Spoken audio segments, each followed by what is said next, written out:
Good morning, ladies and gentlemen. My name is Napoleon and today we're back with another Enlisted video. And this time we're going to be talking about the 79th Infantry Regiment, 116th Panzer Division.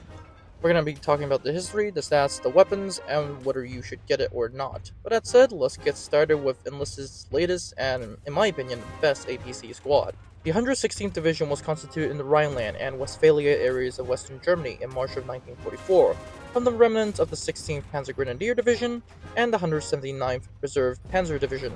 The 16th has already suffered heavy casualties as combat on the Eastern Front near Stalingrad, and the 179th was a second-line division that was been sent to occupation duty in France since 1943. In 1944, it participated in imposing the Normandy landings, the Battle of Normandy, and it was later trapped in the Falaise pocket following Operation Cobra. Along with the 2nd SS Panzer Division, it was responsible for holding the pocket open to allow German troops to escape. It managed to escape along with only 600 infantry and 12 tanks intact.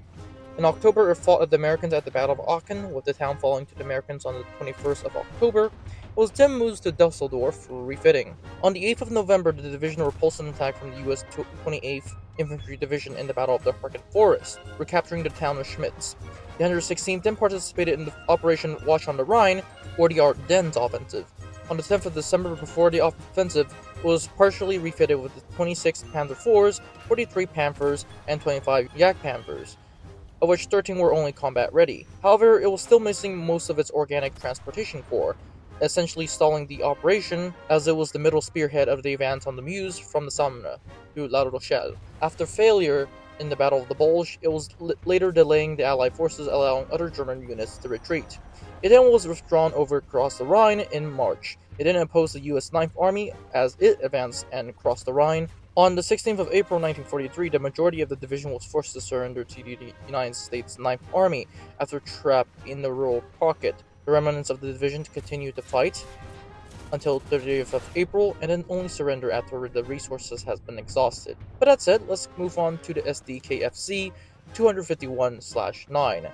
Development of such supporting vehicles of the motorized infantry, of which two prototypes were tested on the Eastern Front, beginning on June 1943, and in July of 1942, it was ordered 150 vehicles were placed. Serial production started in October or November of 1943, with the SDKFC 251/9 was armed with the 7.5cm K37L24 gun. This weapon was available in larger numbers thanks to the Panzerkampfwagen 4 and the Sturmgeschütz 3, which were armed with these more effective weapons.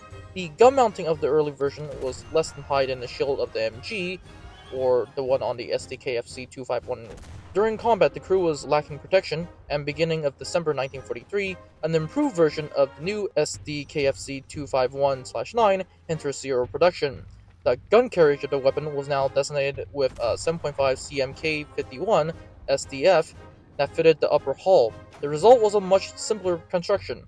The new gun carriage had a much larger aiming range than the older gun carriage, a coaxial machine gun which could be used to fire at the air and sideward targets, was also available. This gun was also used for the SDKFC 250/8 and SDKFC 234-3. Of course, this will later see service on all major fronts. But that said, let's move on to the stats. The SDKFZ 251/9 is potentially able to hold a crew of 14, has the armor of a 75mm K51/L24 gun with 38 rounds. It has one MG42 with 3,000 rounds. Its maximum speed is 56.10, its hull armor is 15 in the front, 8 on the side, 8 on the back, 6 on the bottom. The turret armor is 50 on the front, 8 on the side, 8 on the back, and 8 on top. The engine power is 100 horsepower at 3,000 RPM, and its weight of 8 tons. That said, let's move on to the perks. Starting with plus 75% medic pack usage speed, this allows you to get off the ground faster and keep fighting. Vitality allows you to get hit and stay in the battle, and minus 40% recoil reduction, which I highly suggest that you do, decreases the recoil, as it says. That said, should you get it? And the answer is yes. Off the bat, this has a 75mm gun.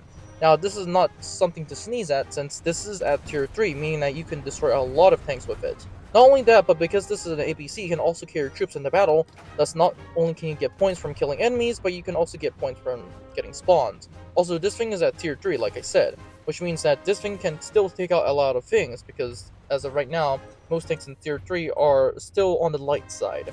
That said, the main issue that I have with this tank is that it has practically no armor. Its speed is decent, which is a downside, but it is nowhere as fast as the Universal Carrier net was given to us last time. But overall, this has no armor, so if you get shot, you are practically dead. And that said, overall, this is a great vehicle, great tank, slash half-track. Highly suggest that you use it. That said, that's all it for this video. Don't forget to like, subscribe, and join the Discord, and I'll see you in the next one.